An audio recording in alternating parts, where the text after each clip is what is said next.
Hi guys, it's Barbara and David. Yep. And we are here to do our top 10 each 80s movies. So I'm going to start first. 80s movies. 80s movies. 80s. Okay, only 80s. Strictly 80s. That's okay, so my top 10, starting with number 10, is Stand By Me.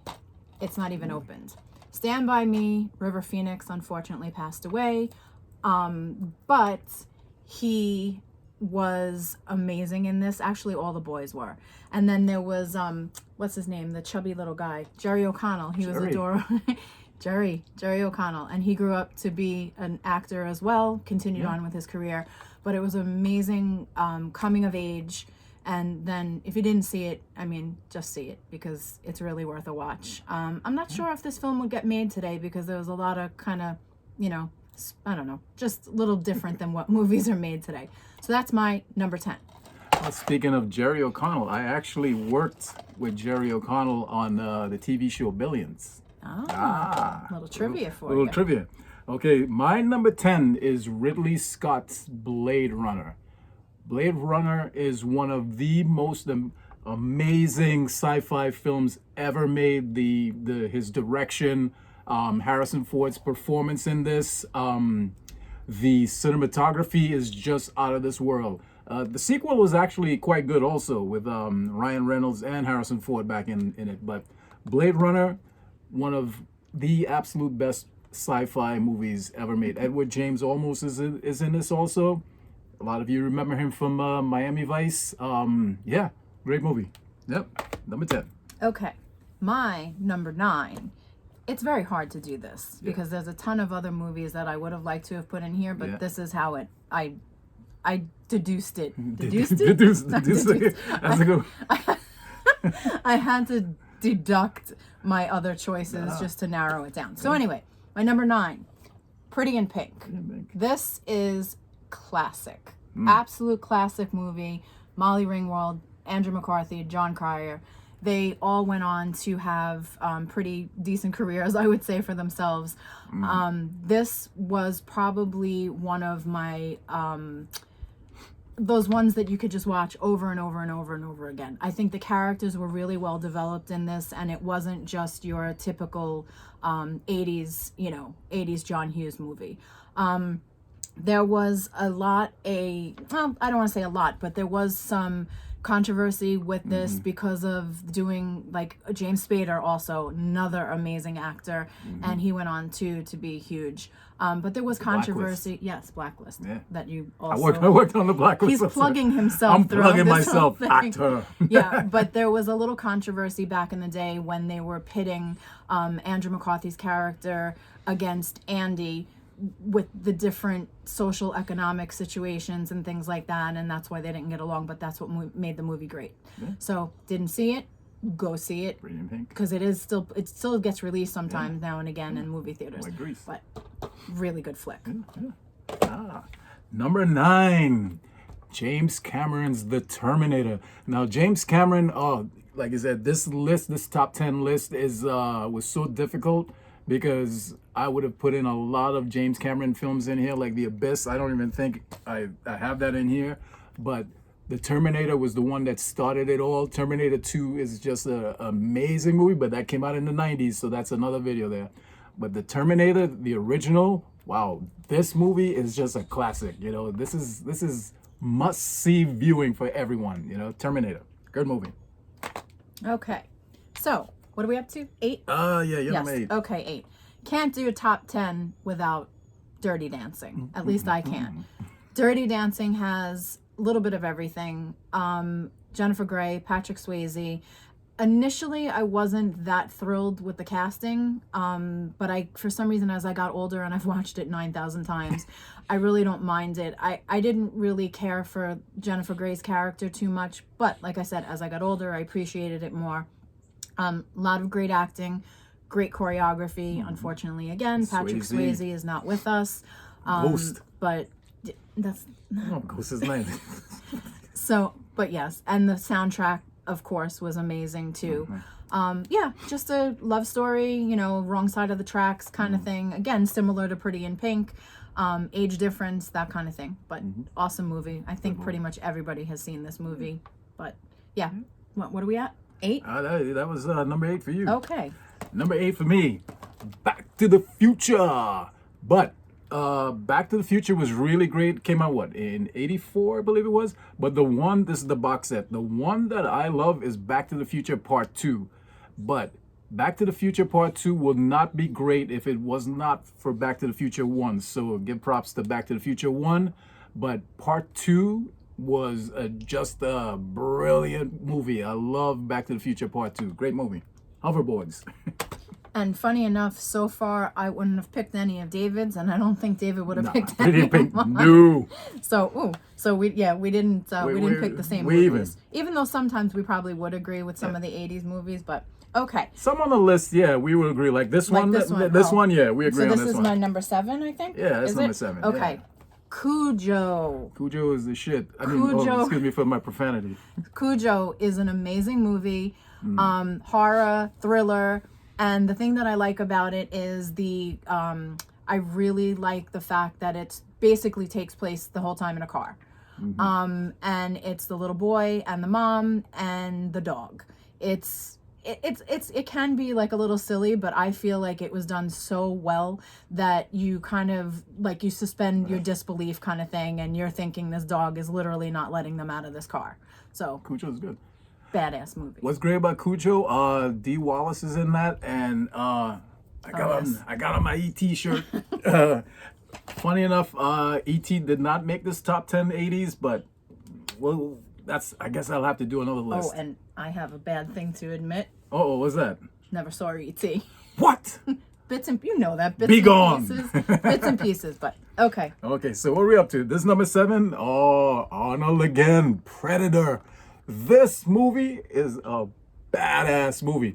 If you have not seen Predator, I mean, the ones that they've made after that, like Alien versus Predator, I am not going to waste my time. This movie, I don't think with the dialogue in this movie, in today's society, I don't think it would get made. One of the best lines in this is Bill Duke and Jesse Ventura, where Bill Duke goes over to him and says, "Hey man, you're bleeding," and Jesse goes, "I ain't got time to bleed." This is a macho bullshit, man. This movie is the best. This movie is great. I love Predator. And I've been seeing a lot lately, Jean-Claude Van Damme was supposed to be the Predator. There's like stills out there of him in the suit, but he got the boot. But Predator, Arnold was the 80s. He was the best. Okay. What you got? What number we up? 7? 7. That's number 6. This is 6? Yeah, we're almost there. We're almost home. Okay. All right. So, of course. Hopefully no one fell asleep yet or changed the channel. Classic, St. Elmo's Fire. This is what started, well, it was the Brat Pack kind of thing. I mean, literally, like, pretty much everybody is in this movie. And it really was, I think, quite deep if you watch it again as an adult, if you revisit some of these movies, because when I was younger, it went over my head. And I could watch this movie probably over and over again. A lot of people came out of it. Obviously, we just saw Judd Nelson last night, and I hadn't seen him in a while. Yeah. And wow, hope he's okay. He's not looking so good. Anyway, classic movie, and the soundtrack as well. Pretty on point. Almost fire. Yeah. Yep, that's very good stuff. Alien, but Aliens, James Cameron again. Aliens is just that second film written and directed by James Cameron, especially the extended cut of it is just, wow. I don't even know what to say about that movie. You just have to see this. But movies like these, the best way to see them is on the big screen. You can't get the full effect watching this on TV. I don't care how big a screen you have on TV, you have to see this in a movie theater. This, when it first came out, my older brother and I went to see it. We live here in New York. We saw it in Manhattan. I mean, people were like yelling at the screen. It was just an experience. Aliens, best one. Okay, 5. Yeah? All right. 5, Breakfast Club. Breakfast Club. Mm-hmm. Again, typical 80s movie, and the music, yes, too, that was just, it's all on point. Mm-hmm. This to me resonates more now so than even back then. It really, really touches upon being bullied, being an outcast, the different, social, I guess, cliques that are there in high school that we probably all have experienced. Yet it does it really, really well with a sense of humor. And yeah, I mean, it's just, and again, they went on, almost all of them, all of them went on to have very good careers. And I think that the one thing that I like about this was the fact that they really didn't try to change anyone during the course of it. They were just kind of letting them go on their own journey, and then at the end, if they changed from it, from that day being in detention together. So yeah, and this is one of those movies. I could be wrong. Please don't remake this movie. I thought they did. Did they? Because if they remaking just everything. please They don't. remade St. Elmo's Fire. Yeah, Like, please what? don't touch this. Anthony movie. Michael Hall is in that, right? Anthony Michael Hall. He was in Edward Scissorhands, the bad guy. Remember that? What? Oh, Anthony, yeah. great actor. Now we get to number 5, Eddie Murphy. Eddie Murphy was the guy back in the 80s, you know. Beverly Hills Cop 1 was his 4th film. Beverly Hills Cop 1, 2 came out in the 80s also, but 2 was kind of like a flashy, Tony Scott directed it. It was kind of like a flashy movie.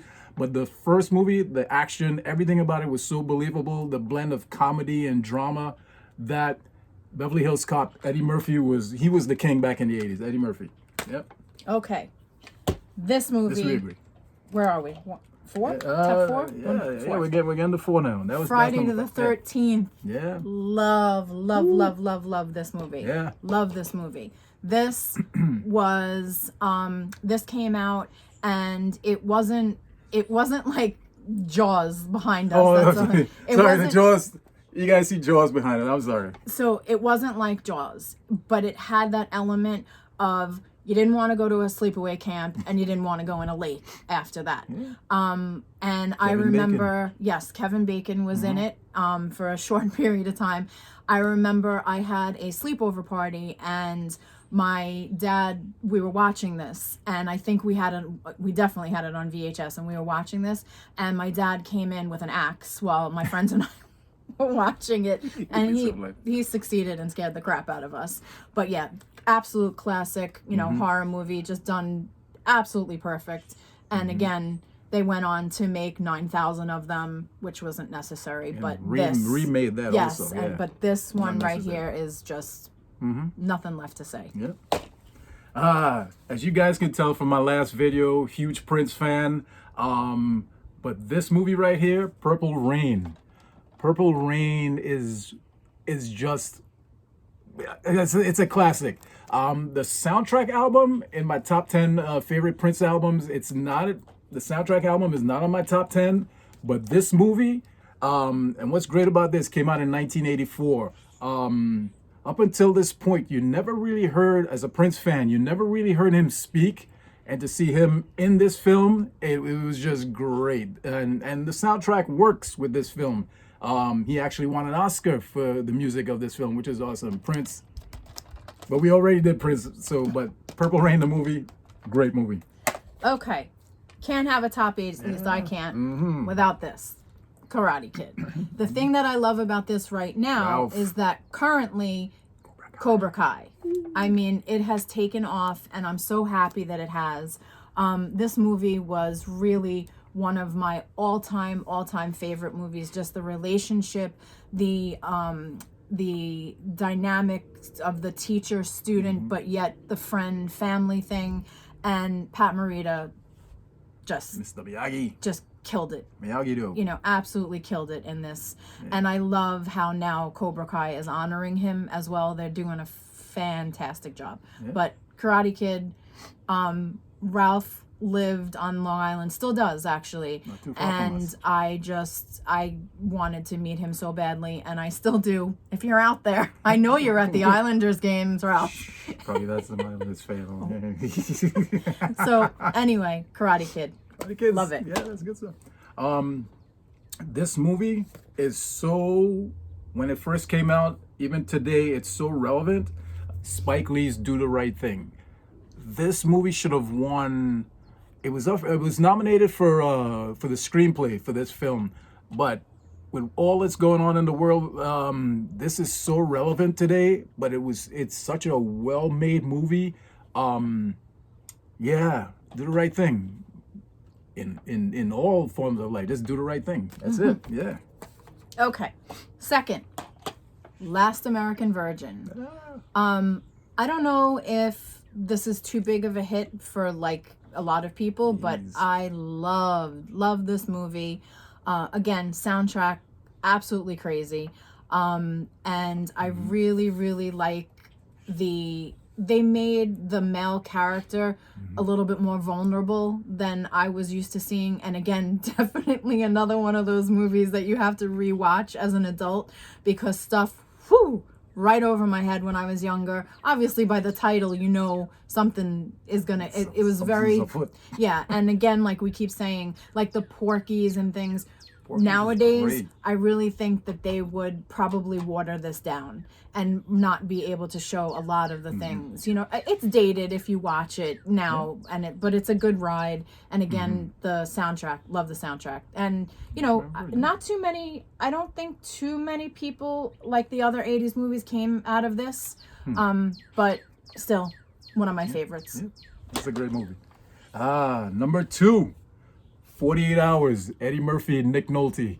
Two of my favorite actors in this one. This is Eddie Murphy's debut. To me, this is still Eddie Murphy's best performance. And how many movies has he made since this movie came out?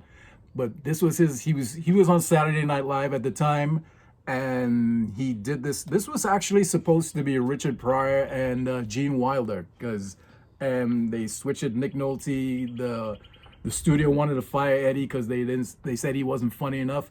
But 48 Hours, like I said, movies like this, just the dialogue, the action, it will not be made today because everybody's so... Anyway, I'm not going to get into that. That's another topic. But 48 Hours is a hard-hitting, just a great, vulgar, great movie.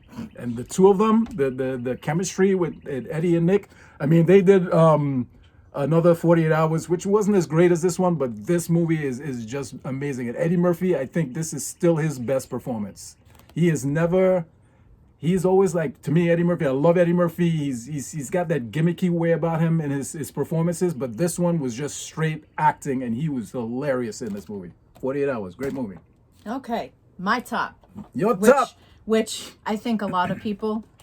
Outsiders. That's classic. Outsiders. I mean, look at the cast. Tom Cruise. You have Emilio Estevez, stayed in the business, obviously has his family in the business. Patrick Swayze, rest in peace, went on, though he's obviously, let's face it, everything about him is perfect.